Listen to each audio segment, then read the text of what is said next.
In this new interview with DJ Akademiks, Kanye West, otherwise known as Ye, wore a black KKK outfit.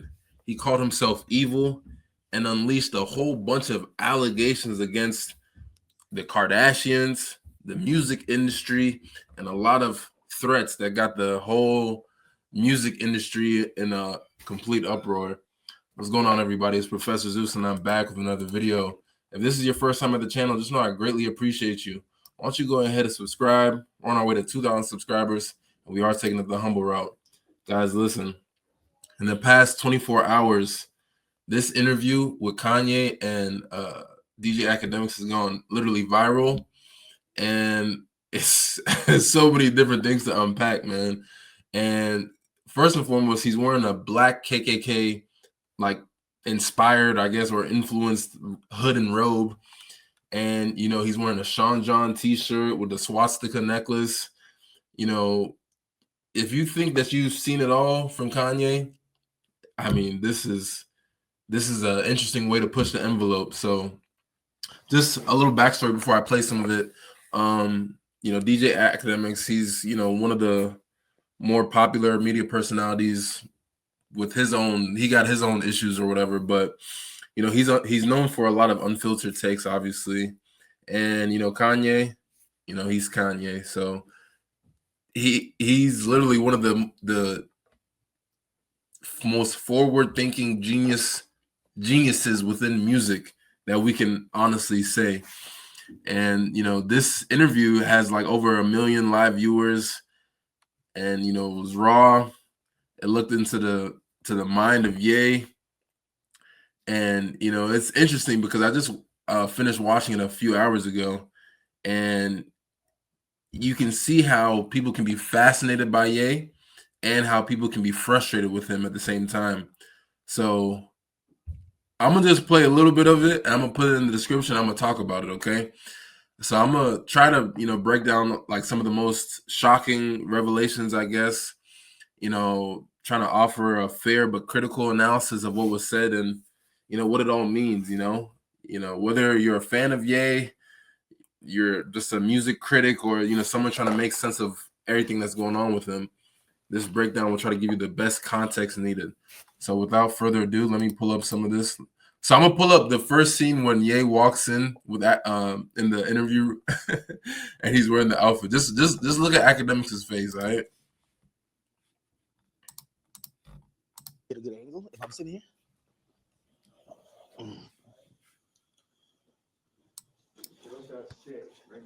Wherever you want, you can sit right here. What do you think? Okay. It's like magnetic. So one goes in here. Oh shit! I think it fell. Oh yeah. I see the bust down chain too, man. Bro, took that Nazi chain and made it bust, but I wanted to wear it with this, but the part comes down a little bit too low. Like it need to sit right there. I got a white leather one and fall right in the perfect place. Really? Those boots are hard. You got this made specifically. Absolutely. The leather, the nigga KKK shit. Hold on again. I think the best place for the photo. Can we move that to the side? Damn, can't move this shit up. It'll be like here, or. But he's just a designer at heart, man. Like I need to get a very, like if you had that chair. If we had like two of them, right, it would probably work. If you're looking for that type of look.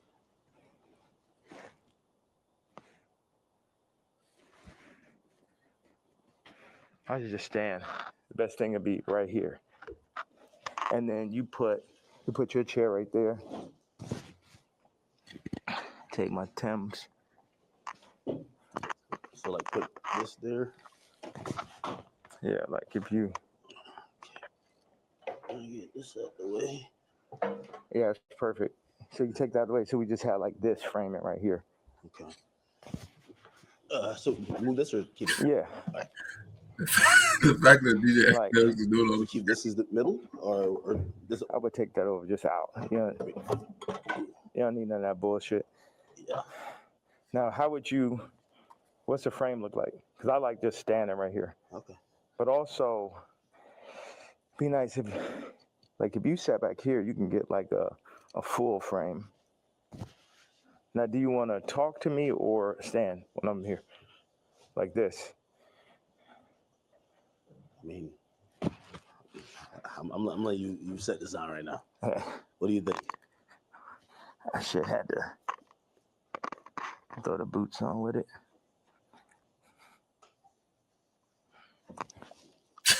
Have you worn this out in public? Nah, the funny thing is I really wanted to wear it yesterday, but I thought they would like put me in a hospital for my outfit. Yeah. You get what I'm saying? Like they would put me in the hospital for my outfit. So, But even yesterday, I'm watching the video, and I'm like, who do you think? Like someone knocks on the door. That's what the tweet said or the video said. yeah. Who do you think that is, and what do you think? Obviously, you're saying things that how you. All right, so again, I'm gonna put the description or the link to the interview so you guys can watch it in whole, right? But this is just my initial thoughts. I want you guys to go and watch it on your own time. But this is my own thoughts, right? So just some background. Akademiks was saying how, Ye was living at the Hotel Chateau Marmont in LA. And, this is like a legendary hotel for, celebrities. It has like a whole bunch of history behind it and stuff like that. So it's literally the kind of place where privacy is at the utmost. And yeah, privacy is pretty much, expected. So it makes kind of like the best temporary residence for somebody like Ye. So, and what's interesting in the interview is that Ye was saying how he's going to be leaving to Japan because, according to what he told, Akademiks in the interview, that there's someone was threatening his life or attempting to have him hospitalized, and this isn't the first time, he's expressed, paranoia about, his safety or mental health interventions. But I would say the urgency with which he was stating it this time, or like he's leaving the country like so abruptly, suggests, there might be more to the story than, we actually know. So I guess the first thing we can really start off with is like his outfit, right? The thing about Ye, right, is he knows how to be provocative. He knows how to get people talking. And when you watch the full clip, you're going to see him. He has a Sean John t-shirt. And we all know that, Sean John is a clothing label from, P. Diddy, who's currently locked up for a whole bunch of crimes right now. And he also had a bust-down swastika chain, right? So he and then all that aside, he put this outfit on top, right? And it's like Kanye, he's been planning this type of spectacle, for some time, and it's just really interesting to see it in person. And then what's even more interesting is that in his backpack, he was telling Akademiks that he only carries about 3 items. This outfit that you see, then a white version of it, and then a White Lives Matter t-shirt, which he, gives Akademiks later on in the interview. The symbolism here is, I guess it's impossible to ignore, but it has Ye, leaning into the most controversial and I guess offensive imagery possible. So, but like Akademiks, his reaction, throughout this whole, interview, I mean, he's pretty chill, for the most part. Whereas I know, a lot of people, if they saw Ye, come up in this outfit, they're probably like, end the whole interview like, nah, I can't be seen like this, try to just. But Akademiks, he seems unfazed, right? He's treating this whole situation like it's another day in the crazy world of Kanye West. You know what I'm saying? And this, acceptance of like, I guess what people would say is extreme behavior can raise the question about, being able to normalize Ye's provocative nature and the role, celebrities and media personalities play in, I guess you could say, platforming controversial figures. And, the setting and the atmosphere of this interview, it sets the stage for what could or would become, just a series of shocking, I guess, revelations from a lot of controversial statements that Ye, drops. And honestly, the outfit is only one small aspect of this whole interview. Probably one of the more crazier aspects, of this interview was, Ye's when he was speaking about the custody battle that he's got going on with Kim, his ex-wife. He said that he's just been extremely frustrated about not being able to have 50-50 custody with his kids. Just framing the situation and claiming that a white family has control over his black children and things like that. And this framing of the custody of the kids as a racial issue rather than like a legal or a personal matter shows Kanye is still he's looking at his family situation from a specific type of lens, right? And even more shocking, I should say, was him admitting that he regrets having children with Kim in the first place. He was saying, like, I didn't even want to have children with this person after the first 2 months of being with them. But he said that wasn't God's plan. And this saying that kind of represents probably the most direct and harsh criticisms Ye has ever had about his ex-wife, suggesting that he probably has some sort of resentment that probably goes beyond the divorce and just the probably the very foundation of the family that they were able to create. And he didn't stop criticizing his own situation. He dragged Iggy Azalea, who's the mother of Playboy Cardi's son, claiming that she's refusing to let their son Onyx anywhere near Kris Jenner, who's Kim Kardashian's mom.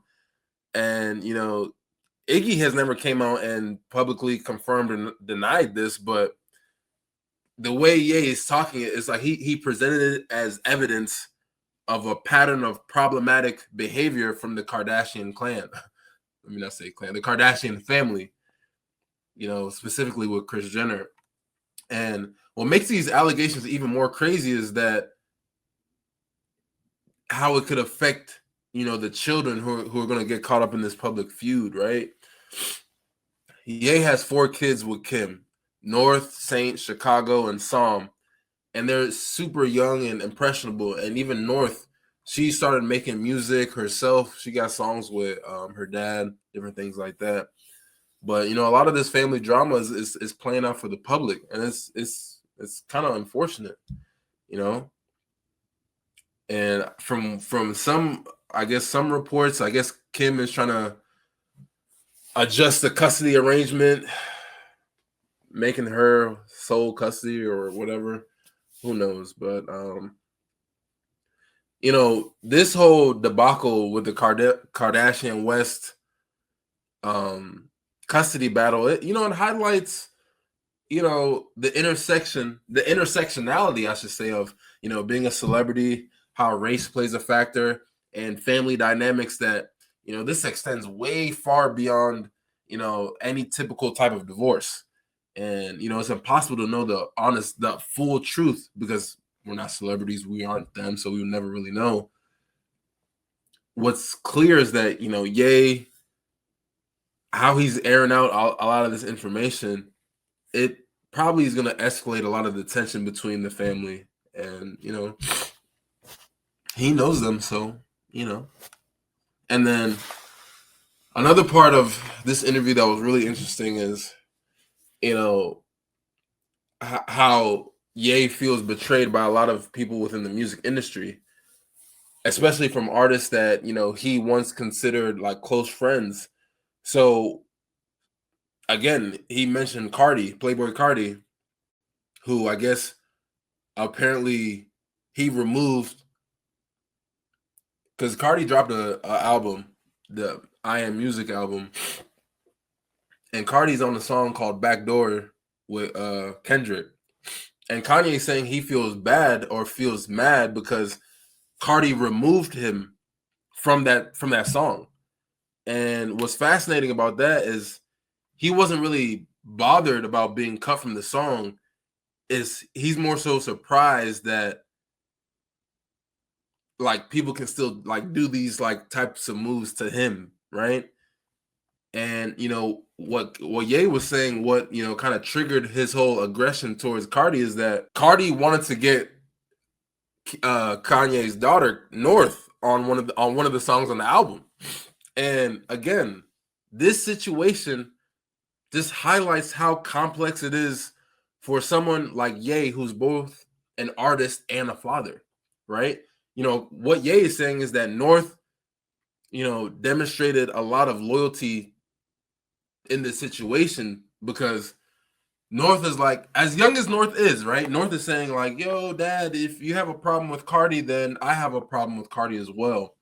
And, you know, this kind of reveals that Kanye has huge influence on his daughter, but also it shows how, you know, industry relationships can spill over into personal and family dynamics in a lot of different ways. And, you know, he's also talking about Travis Scott, Ty Dolla Sign, you know, and he really was just saying he feels like everybody used him in the rap game and that he never felt that anybody was his family, and how Cardi's quote unquote betrayal was extremely hurtful. And, you know, this just lets it be known that, you know, artists feel pain too. And he feels like he really helped Cardi along his own journey and now his stardom. So he just feels like really slighted. And you know, he had a lot to say about Virgil Abloh. Ye was calling himself he wasn't calling Virgil evil, but Ye was calling himself evil. You know, he was also talking about, you know, P. Diddy. He was saying why he's wearing the Sean John and stuff like that is because, you know, he claims like the media is treating alleged woman beaters like Playboy Cardi and Kendrick Lamar with different types of scrutiny than they are treating like P. Diddy.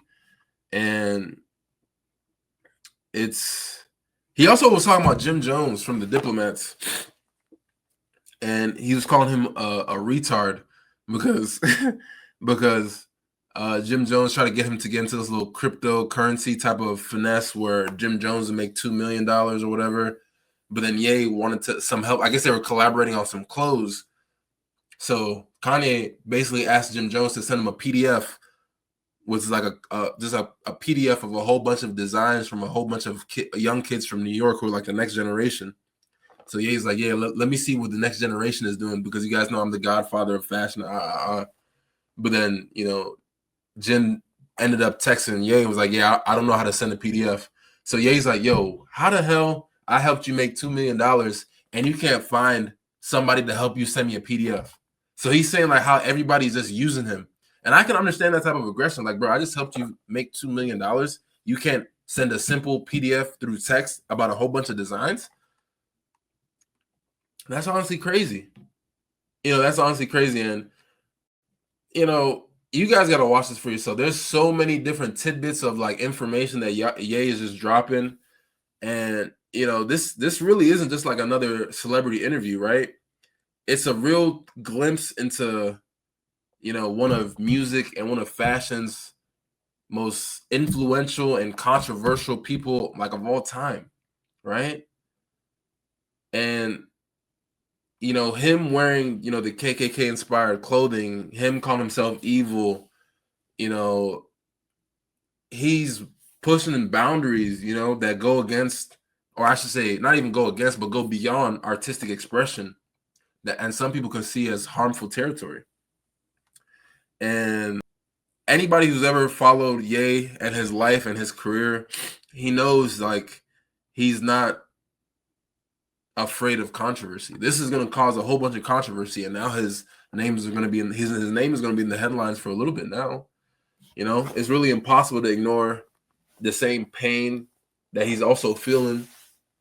You know, as an artist, as a father, there's so many different dynamics that he's got to go through.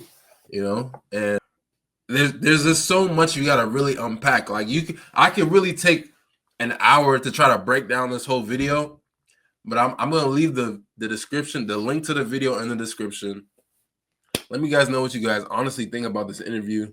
You know, do you believe like Kanye's his allegations about the Kardashian family, or you know, do you think he's just you know doing too much? His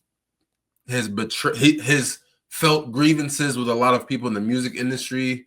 You know, his comments about Virgil. Like, how do you guys feel about that? Is this Ye being Ye? Is Ye coming from a genuine place? Man, just drop it in the comments. Like, let's have a real conversation, man. If you found this video of any value, please leave a like, share this video with somebody, drop a comment, subscribe. We're on our way to 2,000 subscribers, and never ever forget, it's you and I verse information, application, execution. Until next time, peace.